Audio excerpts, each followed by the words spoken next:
Oke, selamat pagi teman-teman. Kita jumpa lagi di Seminar from Home, ya, edisi bulan September, edisi pertama di tanggal 6 September 2020. Ada 4 pembicara, pemateri, 2 FIC dan 2 narasumber tenaga kesehatan.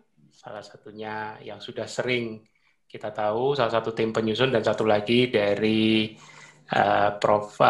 Guru besar di Universitas Airlangga. Ya, flyernya sudah ada di grup, tinggal dicek aja, pastikan teman-teman tidak ketinggalan di edisi berikut. Mas Tio Prasetyo juga masih mendampingi saya. Silakan, Mas. Ya, terima kasih semua yang udah hadir. Selamat datang di acara SFH di tanggal 6 September ini. SFH yang pertama di bulan September. Nanti ada kemungkinan, aku mau ngasih tahu, ada kemungkinan kan harusnya kalau 6 September selang seminggu, kita kan ada, selang seminggu kan ada SFH lagi. Itu tanggal berapa harusnya, Mas? Harusnya tanggal 20, ya? betul. Nah, ini tanggal 20 ada kemungkinan aku nggak bisa SFH karena ada undangan untuk ngisi acara seminar Zoominar juga, acara seminar via Zoom, untuk yang waktu itu di Solo itu yang batal itu loh, Mas. Yang PPNI, yang undangan Mbak Ayu Marati, ya, yang simposium ya. Simposium kedokteran. Tapi nanti aku coba tanya, itu karena tanggal 20 itu harusnya kita SFH kedua di bulan September, tapi kan aku harus ngisi materi di simposium kedokteran. Maksudnya aku kan orang awam tapi diundang sebagai pembicara di simposium. Nah, aku mau nanti juga, aku belum berani janji, aku mau tanya dulu nanti sama Mbak Ayu Marati, bisa nggak orang warrior ikut nonton acara simposium kedokteran? Kan soalnya kan materinya kan pasti berat-berat semua itu. Iya. soalnya soal neuroimunologi, neuroscience. Nah, makanya kalau memang bisa, nanti baru aku, kalau memang udah confirm sama Mbak Ayu, aku lupa japri semalam, kalau memang confirm orang warrior bisa ikut nonton simposium kedokteran, nanti aku share juga, ini nanti Mas Budi atau aku bakal share Zoominarnya, maksudnya apa namanya? Linknya. Ya, boleh. Nah, kayaknya kalau dia modelnya link buka registrasi kayak Mas Budi, dia modelnya kayak pakai password gitu biasanya. Iya, broadcast nanti Mas biasa. Mungkin nanti kalau memang bisa, kita bikin pakai grup peserta lagi, yang warrior mau ikut nonton simposium kedokteran siapa ya. Jadi untuk SFH kedua, aku udah confirm, kayaknya kita nggak bisa di tanggal 20. Kita bakalan di tanggal 27. Ada yang pegang tanggal 27, Mas. Berarti sekarang selangnya untuk SFH selang 2 minggu ya. Jadi takutnya nanti ada yang nanya, kok ada SFH nggak? Aku kemungkinan besar nggak bisa di tanggal 20. Itu infonya yang untuk SFH. Dan untuk hari ini pembicara kita udah pemateri kita udah di share tadi dikabarkan oleh Mas Budi. Pembicara pertama Mbak Emma, kedua nanti Prof Joko, terus nanti abis itu ada virtual bazar seperti biasa. Tapi aku nggak lagi belum sempat masuk grup virtual bazar. Berapa vendor kita hari ini, Mas? 7, Mas. Nanti rinciannya aku kirim. Ya, rinciannya banyak aku ya. Nanti siap. Ada 7 vendor ngisi virtual bazar. Juga nanti Mas Aroni bakal ngisi di sesi siang, di sesi awal di siang. Lalu terakhir nanti Mbak Aim, ya. Untuk materi untuk judul narasumber yang pertama ini, aku nggak megang catatan lagi. Mas Budi megang nggak? Coba. Keluhan umum dalam menjalani ketofastosis lifestyle. Keluhan umum dalam menjalani ketofastosis lifestyle. Aku soalnya dari kemarin ngejar Japrian, jadinya nggak kelirik ke grup koordinasi SFH. Siap. Jadi diwakili untuk judul oleh Mas Budi. Oke. Kalau Mbak Emma udah hadir, silakan Mbak Emma. Oke. Selamat pagi teman-teman. Selamat pagi semuanya. Udah pada mandi ya. Iya. Assalamualaikum warahmatullahi wabarakatuh. Sesi pertama ini kebetulan saya yang bawa, jadi seneng sih. Jadi ada alasan nggak perlu bawa materi berat-berat gitu ya. Jadi bisa save. Refresh. Materi, jadi ntar sampai sesi terakhir tuh fokusnya masih on gitu nyimak. Soalnya aku sendiri kalau seminar pagi udah keriting tuh agak adrenalinnya ikutan. antara antusias sama belum connect gitu, nggak nyambung. Iya, tema yang aku bawa keluhan saat menjalani ketofastosis.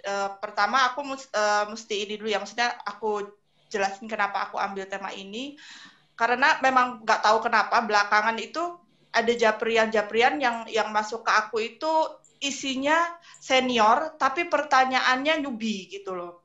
Ternyata mereka udah out of ketosis, terus balik lagi gitu. Ya ada yang karena, ada yang karena,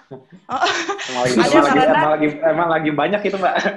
Bener, berarti aku sering bilang di TEVA kemarin, kayaknya nggak cuma ke aku doang, kayaknya ke para FIC iya, lain, tapi yang CLBK lagi rame ini aku udah mulai lihat arus CLBK ini dari bulan pokoknya awal-awal pandemi kemarin. Bener Mas, ya, bener. Aku tiba-tiba kayak jawabannya isinya orang-orang yang udah pada mulai dari 2016, 2017, tapi ternyata ya kita nggak tahu tiba-tiba mereka mau balik lagi. Mau balik ulang, mereka mau start ulang. Jadi ya mudah-mudahan ini langsung konsisten lah sebagai hidup, kan udah tahu rasanya KF, udah tahu rasanya KF itu enak seperti apa. Mungkin karena suatu hal mereka harus lepas KF-nya, entah karena kesalahan mereka sendiri atau karena tekanan keluarga atau gimana. Tapi intinya mereka semua. Nah Mbak sekalian interview Mbak, gini Mbak. Jadi Mbak biasanya kalau dapat orang CLBK selalu ingetin kayak gini kayak aku. Kalau aku bilang gini sama mereka, kita nggak usah ngejudge mereka, tapi kita ingatkan mereka. Gimana setelah sempat keluar dari KF? Oh, udah Mas, itu pertanyaan nomor 1. Enakan masuk karbo, apa nggak masuk karbo gitu aja. Nanti jujur sih Mas, enakan masuk karbo. Nah, tahu kan rasanya di kondisi makan karbo seperti apa? Jadi badan kita itu nggak bisa bohong. Iya. Jadi kita di sini nih kayak Mbak Emma sekarang mau ngasih materi, nanti mau ada Prof Joko ngasih materi yang lebih dalam lagi, lebih kompleks. Mau aku ngomong sampai Warrior EMC semua, nggak ada pengaruhnya. Iya. Kebenaran sebenarnya itu untuk menjalani sesuatu itu selalu ditemukan di diri sendiri. Iya, kalau udah kejedot emang. Betul. Jadi kayak kemarin mau ada artikel kontra, mau ada jurnal kontra, mau aku kemarin jawabin dengan detail seperti itu. Betul. Itu sebetulnya nggak ngaruh semua kalau secara jujur setiap individu di KF itu nggak ada yang nyaman menjalaninya. Jadi mau kita sampai berbusa ngomongnya bahwa ini bagus, nggak ada efeknya. Benar. Jadi jawabannya itu selalu ketemu di badan masing-masing. Nah, untuk membuktikan menjalani KF itu di badan itu beda apa enggak, itu terbukti semua di CLBK. Mereka semua ngaku, ya Mas, badanku jauh lebih sehat, lebih enak saat menjalani KF. Sekarang, tapi ya karena suatu hal lah, cerita mereka macam-macam. Akhirnya mereka balik lagi sekarang. Nah, tetap kita support, kita harus berusaha membuat balik. Nah, makanya mudah-mudahan dengan mereka, ya kalau memang sih kendala utama paling besar kan hawa nafsu ya.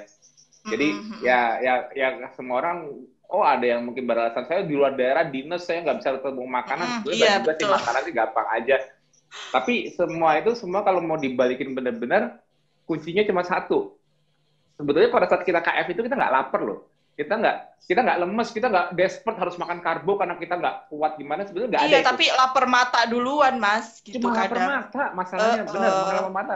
Makanya ini mudah-mudahan makin ke depan virtual bazar bisa rame terus dengan vendor-vendor untuk membantu memberikan opsi anti cheating. Kalau lapar mata vendor KF banyak loh sekarang, serius. Kalau lapar mata vendor KF banyak, jadi mendingan aku sadarin bahwa opsi di KF untuk keto-fied food memang sudah pasti nggak semurah yang karbo. Kenapa? Karena bahan dasarnya bukan karbo. Karena walaupun kelihatannya seperti makanan karbo dulunya, tapi itu unsur utamanya protein dan lemak pasti. Nggak ada dari 3 makronutrisi yang paling ada harganya itu ya protein dan lemak. Karbo itu paling murah. Mesti dominan itu ya. Jadi kalau masih ada yang ngomong, kemarin beli roti, beli kue ini mahal banget, jauh banget sama harga roti biasa. Itu karena mereka nggak paham ingredientnya itu menjaga supaya mereka karbo. Jadi sebenarnya KF nggak mahal. Tapi kalau kalau mau murah ya stay di real food. Tapi kalau somehow hawa nafsu lebih menekan, ada suatu hal yang nggak bisa kuat, percaya deh, keto fight food lebih baik. Dan percaya deh nggak bakal banyak juga kok makannya walaupun mahal, pasti juga banyak spare-nya di kulkas, dijamin deh. Makanya mendingan seperti itu. Nah sekarang karena banyak CLBK dan Mbak dapat laporan dari senior, nah sekarang keluar umum berarti kan ini adaptasi ulang ya Mbak? Iya, dan itu yang pertama ditanyain. Biasanya kalau Japri cuma gini doang Mas beraninya, Mbak. Nah itu udah mencurigakan tuh kalau yang cuma gitu doang. Terus ditungguin aja nggak ngomong-ngomong lagi. Nah itu udah pasti CLBK tuh biasanya gitu.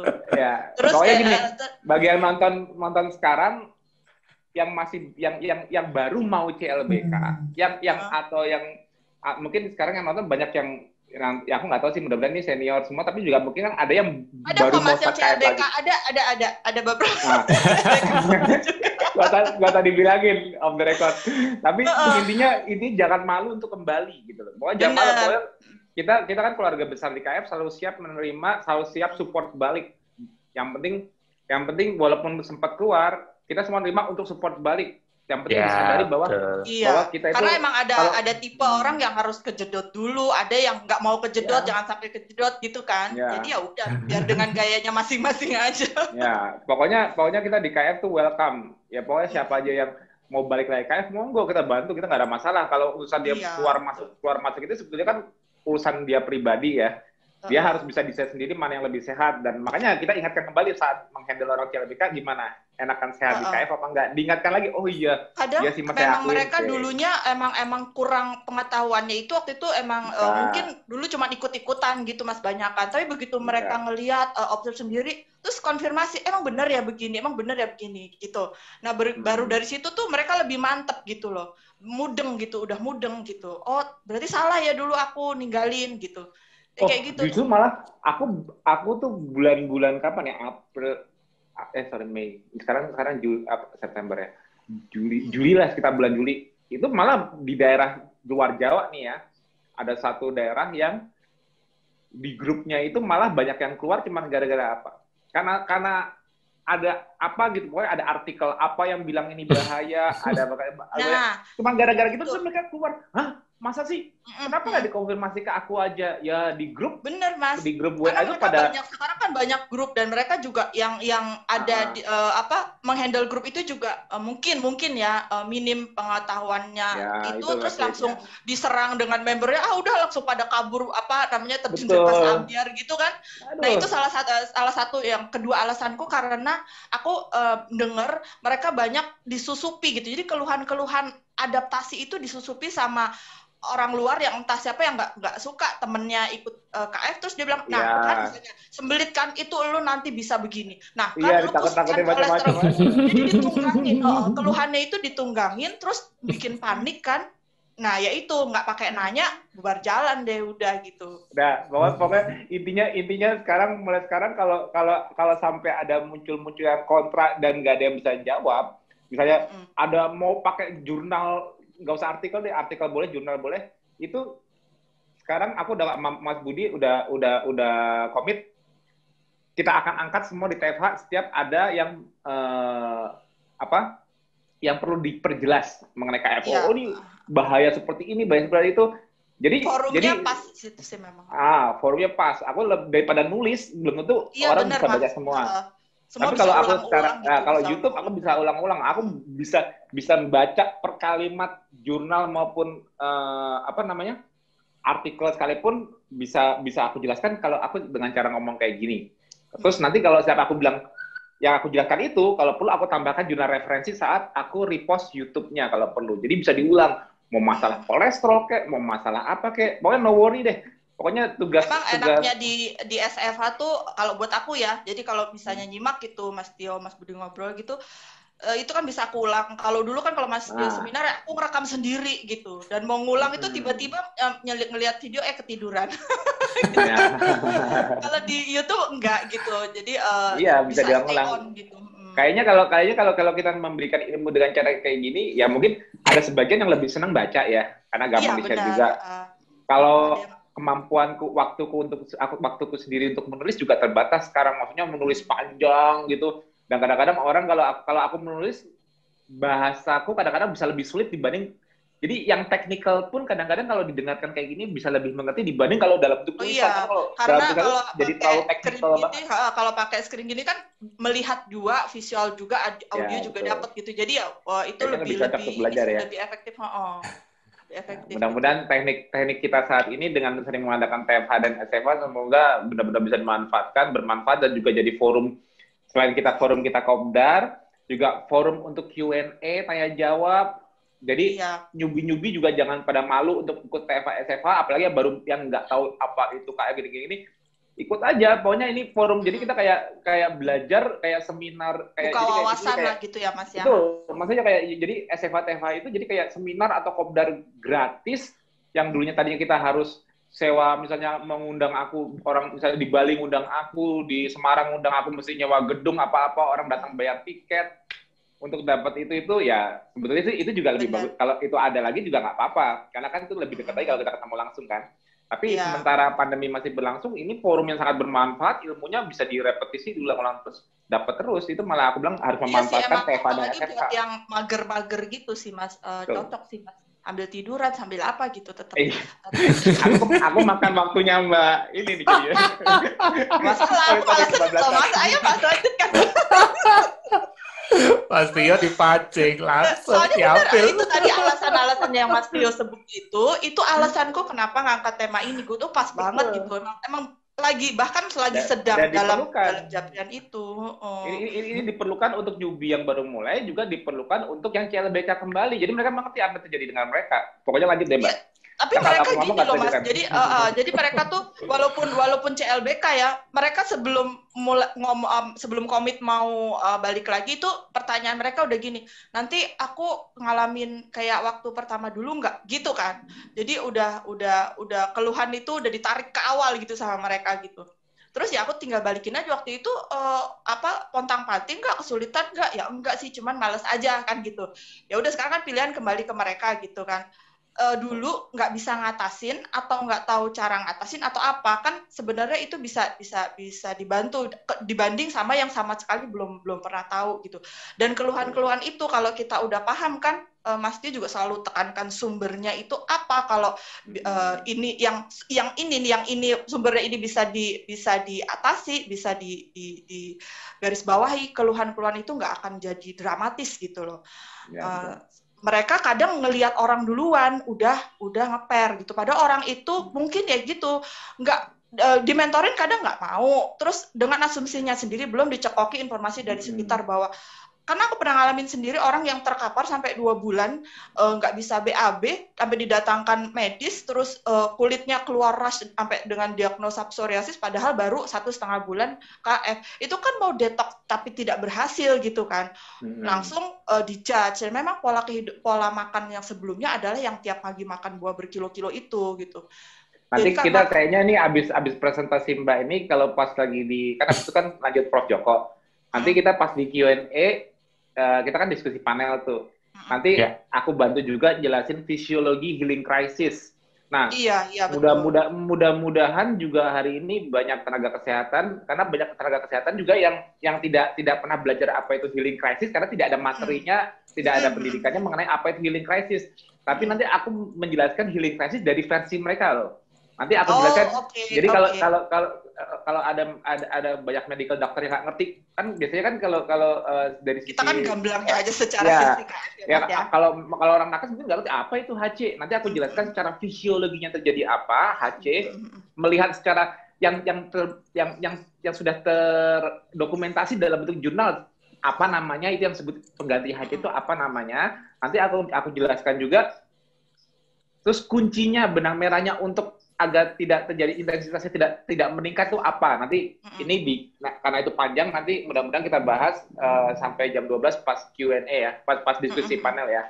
Nanti Mas Budi ingetin aku ya untuk bahas mengenai healing crisis. Siap. Mbak ini. Soalnya kan emang itu yang keluhan terbesar kan, baik sebelum menjalani KF sama pada saat menjalani KF gitu. Mereka kalau belum kayaknya menanti-nanti HC, begitu udah ngalamin HC pontang-panting gitu, kayak musibah gitu. Kayak gitu kan, karena nggak tahu benang merahnya itu tadi gitu kan ya. Jadi alasan udah pada nggak sabar pengen denger materinya nih. Ayo materi. Alasannya dua benar ya. Alasannya yang disampaikan Mas itu benar karena CLBK itu, terus karena ada pihak luar yang gampang menyusupi apa pemikiran warrior gitu, bahwa kalau ada keluhan ini itu pasti karena ini. Disodorinlah jurnal yang entah dari mana, asal nama penulisnya kebule-bulean gitu langsung ditelan lah bulet-bulet gitu ya. Terus dapat kayak gitu langsung kasih ke aku. Aku tuh orangnya nggak pernah silau sama orang bule, mau yang maka itu kan Mas, jadi kita juga mau jelasin bisa aku ketemu kesalahannya. Kayak di grup Telenaker kan kita bedah jurnal. Iya, kita sanggah pun nanti besok ada lagi, bulan depan ada lagi gitu. Kalau memang mau cari ilmu, apa yang mau ditanyakan, tapi nggak dia mentah-mentah ini kayak begini, udah banyak, akhirnya yang kemakan mungkin keluarganya, bukan dia. Akhirnya tekanan keluarga nambah lagi untuk ambiar. Terus yang ketiga, materi ini aku angkat gitu ya, karena supaya refresh juga, yaitu tadi supaya kita tuh bukan KF-nya yang menyebabkan keluhan-keluhan gitu loh. Tapi apa sih, biar di pola makan apapun atau terapi atau apapun itu kan pasti ada namanya efek balik ya, efek balik respon tubuh merespon gitu. Yeah. Ada yang beda-beda orang, ada yang pokoknya beda kondisi, beda ini. Kalau kita nggak mau mengalami respon balik itu juga hal yang mustahil gitu, karena badan yang sehat pasti akan merespon apapun yang kita polakan ke tubuh kita gitu kan ya Mas ya. Nah jadi biar kalau nanti materi ini selesai, harapannya ya, apalagi dengan tambah dari Mas Tio narik benang merah segala macam itu, member atau senior yang mendampingi member warrior baru itu nggak akan kagok gitu, nggak akan ikut panik gitu. Jadi udah tahu intinya tuh itu, sebenarnya intinya itu. Tinggal masalahnya yang menjalani sendiri itu mau mengakui atau mau denial gitu, mau menutup mata atau mau mencoba gitu, merubah apa yang salah gitu dalam menjalani ini pola hidup KF gitu. Jadi ini kan jadi lebih banyaknya ke cerita ya. Keluhan pertama, keluhan dalam KF itu alamikah gitu, alami atau enggak?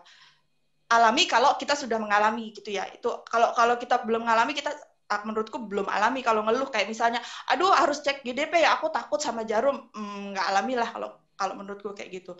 Terus, aduh aku nggak doyan lemak, gimana dong? Tapi aku pengen KF gitu. Terus, aduh aku nggak suka sama VCO. Nah kayak gitu-gitu tuh keluhan ada gitu. Belum mengalami sudah ada keluhan. Tapi keluhan yang di dalam KF itu alami karena yaitu tadi respon balik tubuh kita gitu kan, beradaptasi itu sangat alami dan ekspresi tubuh yang sehat gitu loh, yang beda kalau ya patung diapa-apain juga nggak akan bereaksi. Tapi kalau tubuh kita masih prosesnya masih berjalan dengan sehat, itu pasti ada proses balik, ada masa adaptasi, ada keluhan-keluhan adaptasi itu pasti terjadi. Tinggal gimana kita meringankannya itu gitu, atau menyikapinya tidak buru-buru menjudge bahwa ini adalah indikasi buruknya pola hidup KF gitu, udah langsung kayak gitu enggak gitu ya. Nah, terus kapan munculnya keluhan? Munculnya keluhan itu ya biasanya berapa hari setelah memulai KF. Apalagi gula darah mulai turun gitu kan. Gula darah turun, belum ada suplai pengganti bahan bakar sampai ke otak, otomatis hipoglikemik itu dalam hitungan hari biasanya sudah mulai terjadi keluhan gitu. Kenapa kok nggak ada bahan bakar, kok beresiko sekali bahan bakar nggak ada, terus kita ganti pola makan gitu. Itulah gunanya VCO atau MCT oil itu, yang lemaknya lebih cepat diserap usus untuk membantu mempercepat kemunculan keton sebagai pengganti bahan bakar glukosa di otak. Jadi kalau ada yang hipoglikemik, ya itu wajar karena otak mencari bahan bakar pengganti. Solusinya yang nggak perlu panik yaitu tambahkan lemak cair, liquid fat itu berupa MCT supaya lebih cepat diserap sama usus gitu ya. Keluhannya itu sendiri jangan diperburuk dengan dehidrasi gitu. Terus apakah sifatnya keluhan ini jangka panjang? Enggak. Sifat keluhannya ini mostly hanya di masa adaptasi. Ada yang 1-2 bulan tergantung. Ada yang 1,5 bulan nggak berlanjut lagi. Dan antar perempuan sama laki-laki itu biasanya beda karena faktor hormonal.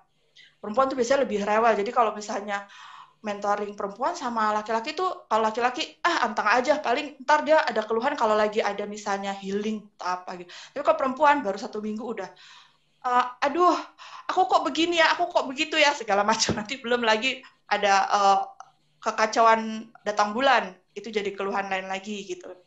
Jadi sifatnya nggak jangka panjang, karena itu memang adaptasi, tubuh belum efektif, juga belum efisien, berproses, sejalan waktu, itu akan seperti kayak kita waktu sebelum KF, hanya vitalitas kita tuh lebih ini gitu loh, lebih maksimal gitu ya.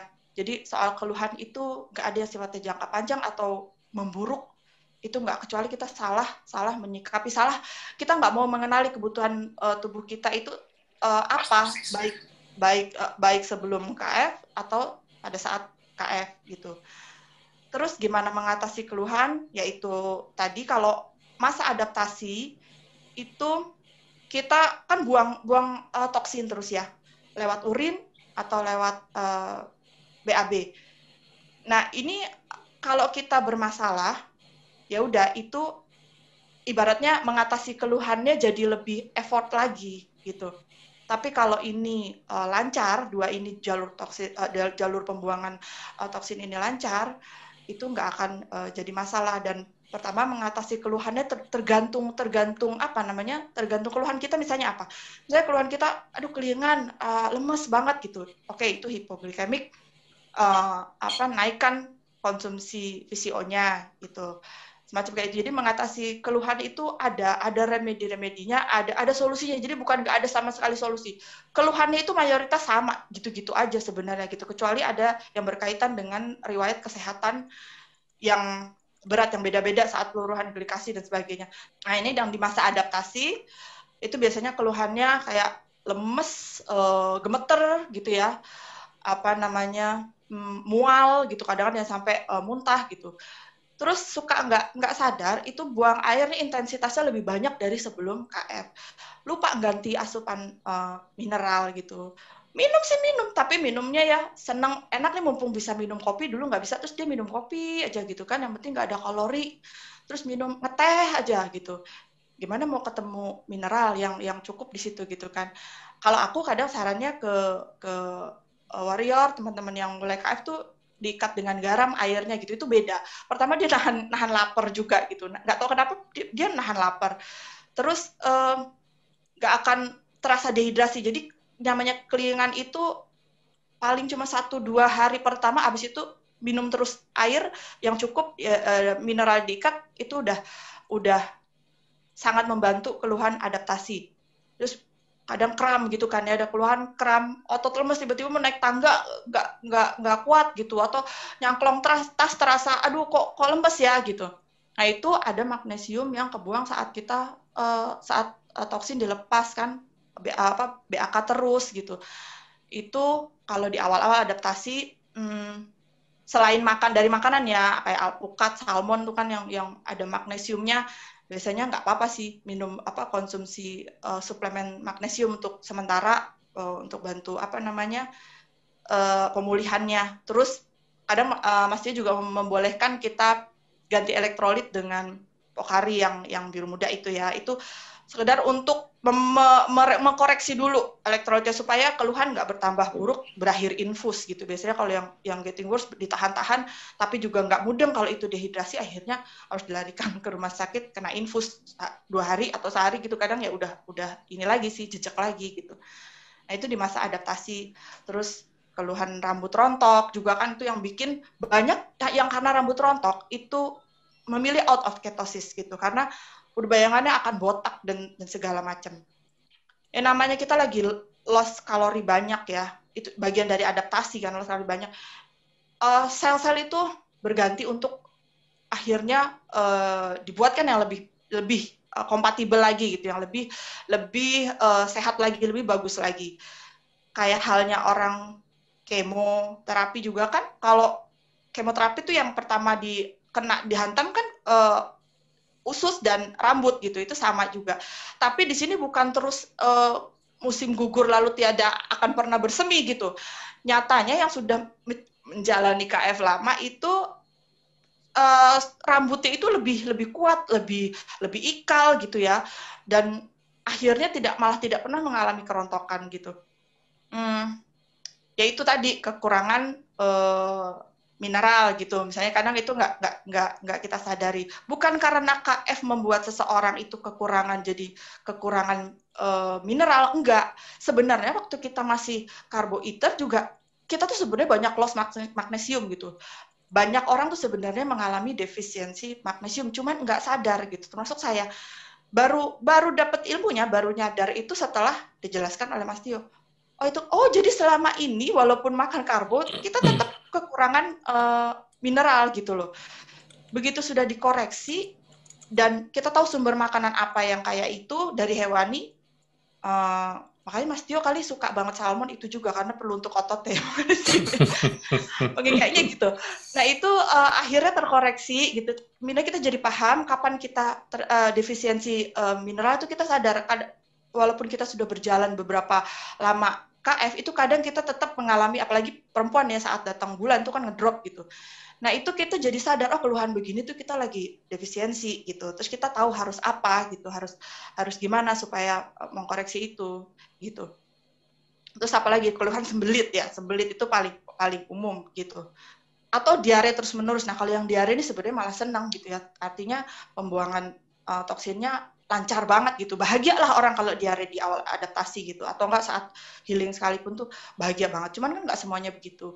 Banyak kan sembelit dan itu keburu menyalahkan karena kurang serat gitu kan. Karena kurang serat makanannya nggak cukup banyak gitu. Jadi kekurangan massa feses dan sebagainya gitu. Asumsinya mereka seperti itu. Padahal itu namanya gerak usus apapun itu, kalau kita malas gerak gitu, otomatis semua yang dibalik itu juga malas gerak gitu ya. Dan saya sih yakinnya tuh kalau yang punya keluhan sembelit di luar KF pun sebelum KF dia pasti sering punya masalah seperti itu gitu. Bahkan punya wasir juga mungkin. Kayaknya tuh begitu. Cuman di KF karena memang makannya tidak banyak gitu ya. Terus ada hal-hal yang harus diperhatikan selain makanan itu nggak diperhatikan gitu. Dan bisa juga faktornya dari dehidrasi itu, kekurangan mineral itu juga pengaruh ke sembelit gitu kan. Jadi gerak usus tidak maksimal. Apalagi kalau ada stres, udah jelas stres gitu. Tubuh kita lagi di fasting, banyak fasting, di intermittent fasting kan gitu. Itu juga stres kan gitu. Belum lagi ketambahan nanti stres apalagi. Cara ngatasinnya tuh sebenarnya ada beberapa macam gitu ya. Cuman kadang kecenderungannya emang udah nyalahin makanan duluan sih gitu. Dan bagi orang yang jalanin sembelit emang itu mungkin hal yang menyiksa banget ya. Pernah sampai ada yang nelfon saya tuh nangis-nangis dalam keadaan menuju toilet tuh kayaknya momok banget gitu. Ya udah saya bilang pemanasan atau olahraga apa, lakukan gerakan yang perut ke bawah gitu ya, pemanasan untuk ngelemesin otot lah gitu. Terus ada lagi yang hanya dengan minum kopi, ya udah tahu-tahu merasa mules gitu. Terus ada lagi yang dengan air campur garam, udah bisa merasa mules gitu. Ada lagi yang dibikin rileks, jadi memang ternyata dia nyadar, oh ya aku rileks, coba pikirin ya hal-hal yang santai-santai, yang rileks gitu ya. Itu manjur gitu. Jadi dia sampai harus ada ritual untuk relaksasi gitu ya.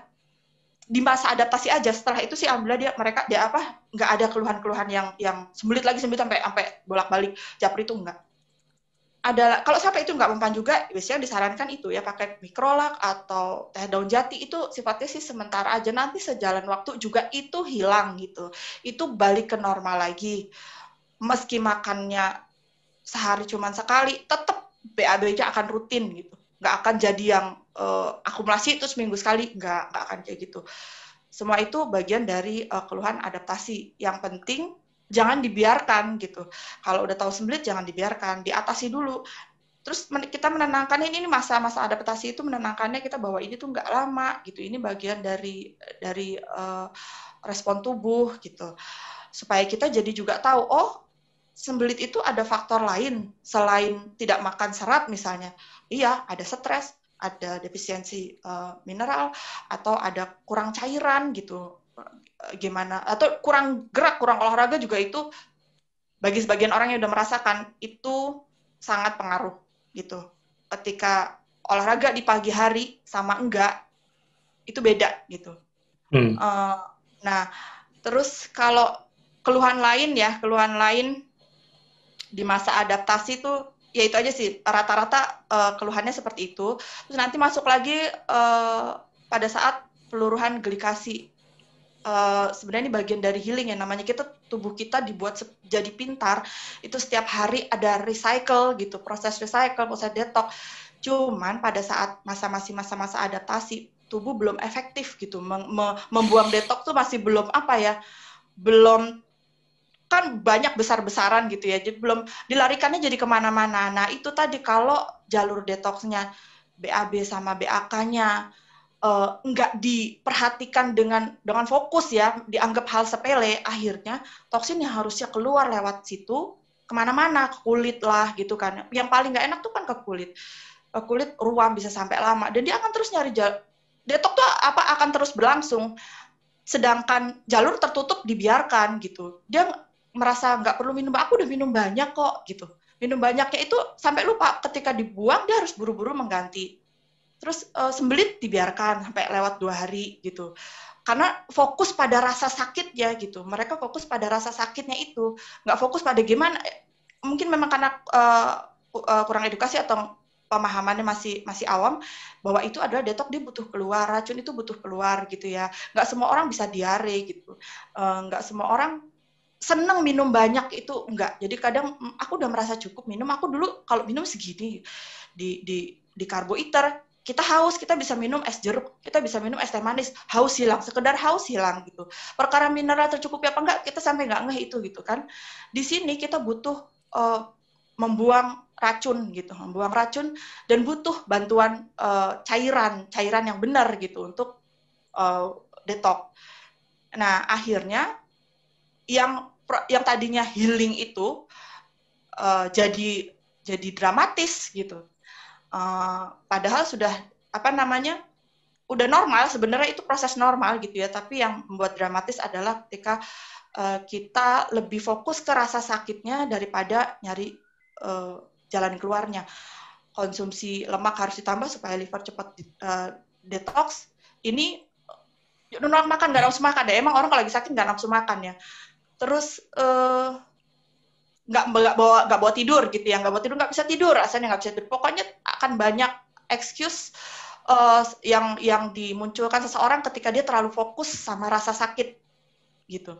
Itu lebih ke psikis jadinya. Tambah lagi stres, ya udah akhirnya benar-benar dramatis. Keluhan lain muncul saat kita udah jalani KF, terus kelebihan karbo, melebihi ambang gitu ya. Itu keluhan yang entah kadang disengaja, kadang emang nggak sengaja. Yang disengaja ya karena itu tadi nggak tahan godaan gitu. Terus responnya ada yang cuma ringan, cuman kelingan, gatal-gatal gitu, bersin-bersin aja, nggak apa-apa deh gitu. Besoknya terulang lagi, akhirnya bisa sampai demam. Nah kalau udah demam kan udah kayak switch metabolisme lagi ya gitu, kayak kita dari nol lagi gitu. Udah mungkin yang dimakan udah nggak tahu deh, mungkin udah nasi semangkok kecil atau apa gitu, dan gula yang masuk juga udah nggak bisa ini lagi. Nah itu yang harus diwaspadai, jangan coba-coba memasukkan karbo hanya untuk istilahnya ngetes alarm gitu. Alarm tuh nggak usah dites aja. Kita kalau makan di luaran juga itu akan akan ngena gitu, nggak usah dites gitu. Alasan ngetes alarm padahal emang lapar mata. Adaptasi itu, jadi keluhan di adaptasi itu sebenarnya keluhannya itu yang normalnya itu cuma dehidrasi karena jadi defisiensi elektrolit, mineral dan elektrolit sama hipoglikemik. Sebenarnya 2 itu aja keluhan umumnya gitu. Kalau ada keluhan-keluhan lain yang wow, yang kayak gitu ya, yang itu adalah bagian dari stres yang memperburuk kondisi keluhan adaptasi gitu. Kita nggak tahu stres yang ditimbul itu, misalnya kita lagi keluhan, terus keluarga kita ngelihat, aduh bahaya itu kamu gitu, segala ke rumah sakit ayo sudahlah segala. Itu udah bikin stres lagi gitu ya, udah bikin stres, memicu stres, akhirnya keluhan yang harusnya bisa diatasi, nanya ke orang yang tahu, akhirnya terdistract gitu. Nah, sebenarnya keluhan adaptasi itu yaitu cuma dehidrasi sama hipoglikemik gitu. Hipoglikemik bisa diatasi dengan menambahkan VCO atau MCT di awal KF. Dehidrasi bisa terus mengkoreksi air minum gitu. Air minum bisa tambah garam gitu ya. Itu untuk mengoreksi itu. Kalau itu semua terpenuhi, keluhan adaptasi itu nggak mengerikan karena dan jangan stres gitu ya. Jangan stres. Terus ikutin badan, kalau badan tuh maunya gerak. Biasanya kan kalau udah AKF tuh badan katanya kayak bersemangat gitu ya. Kalau awal, aku jadi bersemangat banget. Ya udah, kalau bersemangat, ikutin, ambil banyak gerak. Jangan bersemangat, ya udah senang-senang aja, tapi dipakai untuk nonton TV doang gitu kayak gitu. Akhirnya, ya itu bagian bawah perlu stimulasi gerak gitu, supaya nggak terjadi kayak sembelit itu tadi gitu. Pokoknya jangan stres menghadapi adaptasi supaya nggak memperburuk keadaan, karena basically-nya keluhannya itu cuma seputar itu. Bukan, sekali lagi, bukan KF-nya yang membuat dehidrasi, bukan pola makan KF yang membuat hipoglikemik. Hipoglikemik itu bisa terjadi di karbohidrat juga bisa kok gitu ya. Banyak faktor gitu, maksudnya pernah ada yang ngalamin juga merasa dia didiagnosa gulanya tinggi, lalu dikasih metformin, ternyata enggak, akhirnya mengalami hipoglikemik, macam-macam lah gitu ya.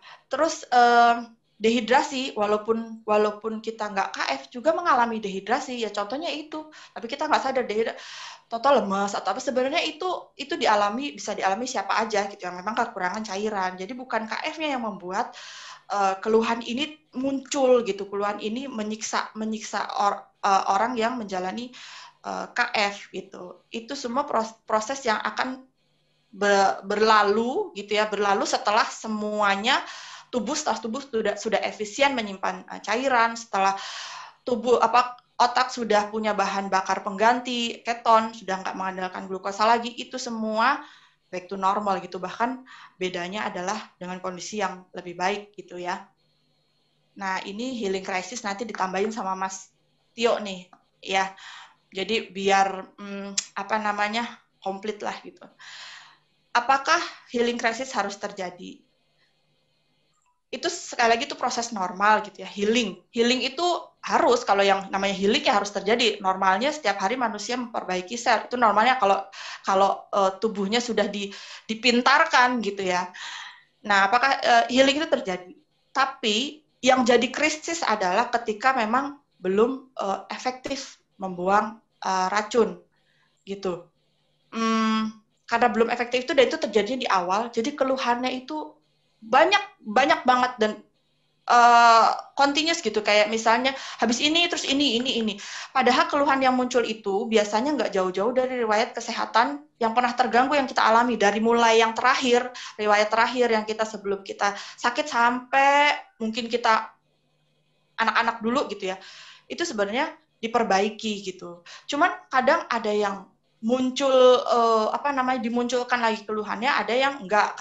Kenapa kok ada yang enggak dimunculkan? Karena itu jalur detoknya bagus gitu, terbukanya terbuka lebar, jadi nggak menjadi siksaan, racun yang keluar ya keluar gitu. Liver menjalankan fungsinya, mengeluarkan racun keluar, nggak mampir kemana-mana gitu kan. Kalau tubuh belum efektif masa adaptasi, yang namanya healing akhirnya jadi krisis gitu, karena belum efektif itu gitu. Sebenarnya itu, jadi kalau udah tahu ini, kalau udah tahu begini kan, kita pasti mengalami itu kan, healing pasti mengalami, kita mengharapkan itu gitu, perbaikan demi perbaikan itu kita mengharapkan. Cuman supaya tidak jadi krisis, yaitu koreksi airnya, koreksi asupan airnya, stresnya dialihkan ke gerak ya, maksudnya kita tetap dipakai gerak. kalau kita nggak mau nggak mau kayak misalnya sembelit berlarut-larut, tapi kalau kita ketika proses healing, kita misalnya lagi inflamasi gitu, ya kita pakai untuk tidur, save energi untuk healingnya gitu. Kita save energi untuk healing. Intermittent fasting bukannya dipendekin ya, karena aku lagi sakit, aku mau makan. Memang tubuh butuh kalori untuk itu, tubuh mempersiapkan untuk itu, tapi biasanya itu ada sebelum healing. Jadi energi banyak gitu, berasa energi banyak, kok lapar terus gitu ya, lapar terus. Ikuti itu biasanya cara tubuh mempersiapkan proses healing gitu. Nanti ekspresinya healingnya itu gimana ya tergantung itu tadi, stresnya gimana, koreksi airnya bagaimana gitu kan, jalur detoksnya terbukanya seperti apa gitu.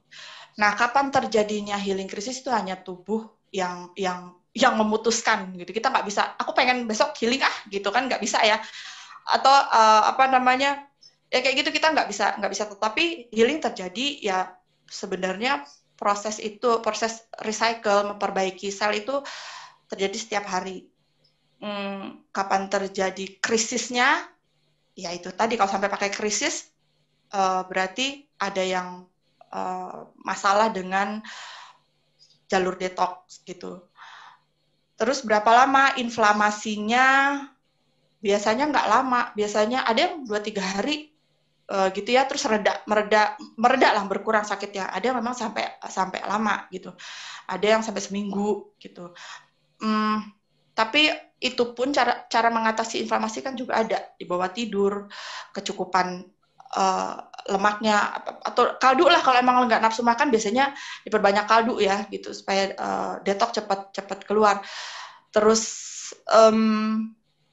di bawah tidur, terus prolong. Jadi prolong itu juga karena terjadi seleksi sel kan di saat IF, perbaikannya di saat tidur. Jadi inflamasinya diatasinya dengan itu, dan jangan kekurangan air. Pokoknya walaupun bagaimana, begitu buang air langsung ganti gitu. Kalau remedi itu bisa lakukan apa aja lah yang untuk meringankan keluhan gitu. Mau itu pakai aromaterapi, mau itu dipijit-pijit ringan, cuman atau apalah, atau relaksasi gitu ya. Apapun remedi, konsumsi apapun yang tidak dilarang di KF, tidak mengandung karbo, tidak membatalkan ketosis, silahkan aja gitu. Kalau ada yang nanya kaldunya boleh dikasih bumbu-bumbu nggak gitu. Kalau saran, kalau aku pribadi, yang namanya di jendela puasa itu yang benar-benar tidak ada kalori gitu. Tidak ada kalori. Garam aja nggak apa-apa, kalau garam aja. Nah, ini slide terakhir sih ya. Jadi kita kembali ke 5 pilar ketofastosis, baik untuk menjalani ataupun mengatasi keluhan ataupun untuk maintain ketosis kita gitu. Kita tuh beruntung banget punya pola hidup yang ngebold ya, maksudnya menekankan 5 pilar gitu ya. Coba deh cari di mana yang kayak begini gitu kan, yang peduli bahwa pola hidup itu nggak cuma pola makan, nggak cuma apa yang kita makan, pola hidup itu ya keseluruhan gitu. Ya cara dari mulai kapan kita makan, kapan tidak makan ya, itu diatur. Terus apa yang kita makan, berapa banyak yang kita makan, itu juga diatur gitu kan. Aktivitas fisik juga ditekankan, pola tidur apalagi, sampai manajemen stres diingatkan gitu. Walaupun KF nggak punya tools untuk manajemen stres, tapi kita selalu mengingatkan bahwa stres itu punya andil besar gitu ya, membuat orang itu sehat atau sakit. Aku pernah baca di mana gitu ya, 80% diagnosa dokter visit itu penyakit itu asalnya dari stres, itu 80%. Jadi, dan hanya sedikit orang yang bisa memanage stresnya gitu. Dari mulai merespon stresnya sampai memanage-nya itu hanya sedikit orang yang bisa keluar dari itu gitu. Nah, kenapa kita harus intermittent fasting? Pasti kebanyakan itu bisa dicari ya, bisa dibaca, tapi kebanyakan udah paham bahwa pada saat insulin itu rendah, tidak ajrut-ajrutan naik gitu, itu banyak benefit yang tubuh kita dapatkan gitu ya. Human growth hormonnya itu di situ akan muncul gitu, saat itu akan muncul. Terus yang namanya autofagi itu juga kan munculnya di saat kita puasa, bukan di saat kita makan atau di saat kita gerak, di saat kita puasa gitu. Sebenarnya puasanya itu gitu loh. Karena di situ terjadi seleksi sel, jadi sel-sel yang rusak, damage atau yang udah nggak layak itu dimakanin sama sel-sel yang sehat gitu.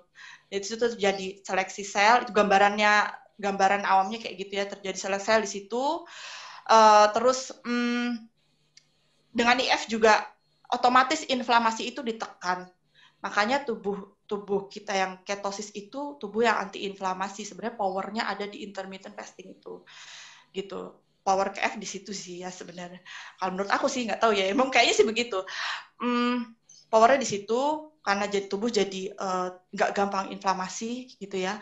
Terus dan aku pernah dengar juga kalau buat atlet itu intermittent fasting tuh malah kalau nggak salah malah save otot gitu ya, Mas ya.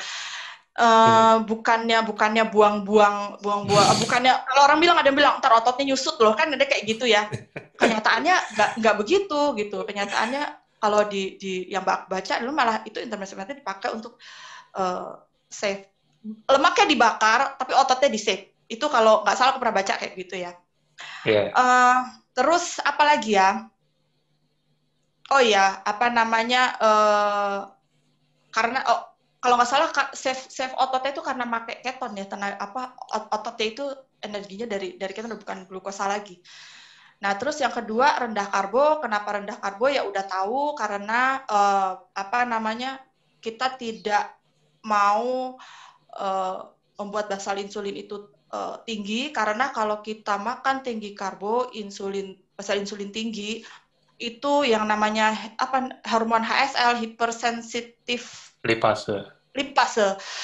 Hypersensitif lipase itu dia sensitif sama insulin, jadi nggak mau kerja gitu. Sedang kerjaan dia adalah memecah-mecah lemak. Ya gimana lemak mau dipecah-pecah kalau insulinnya tinggi. Akhirnya nggak jadi pecah-pecah ya ditabung gitu. Itu terus untuk mecah itu butuh demand gitu ya. Maksudnya kita harus menciptakan demand, kayak misalnya olahraga.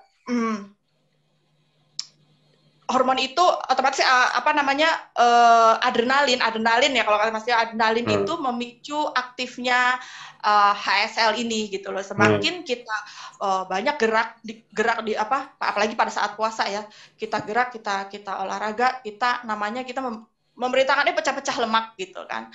HSL itu di saat insulinnya rendah, dia mau bekerja gitu. Itu gambarannya kayak gitu. Terus aktivitas fisik, kenapa harus aktivitas fisik? Yaitu tadi karena saat aktivitas fisik, apalagi di saat puasa itu kan ada stres ya, ada kortisol dan adrenalin keluar. Ini bukan kortisol keluar, bukan selalunya itu buruk gitu.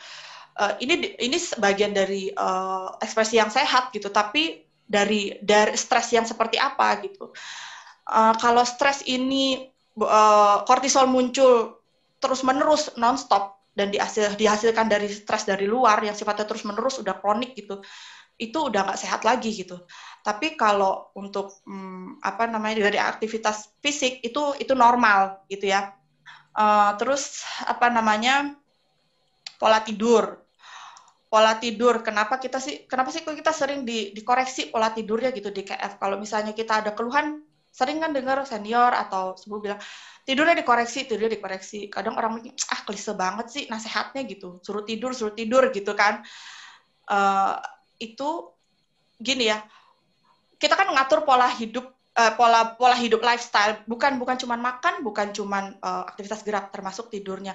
Kenapa di jam-jam tidur, kalau kita mengacunya ke circadian rhythm itu kan sebenarnya beda sih antara tidur siang dengan tidur malam hari. Itu ada hormon yang keluar di malam hari itu, jadi sebenarnya beda. Tapi daripada nggak tidur sama sekali, kita kadang bayar di siang hari, yang penting tidurnya cukup gitu. Karena di saat tidur itu tadi terjadi perbaikan gitu, terjadi save otot, terus terjadi inflamasi juga mereda, apalagi kalau yang lagi healing, inflamasi juga mereda gitu.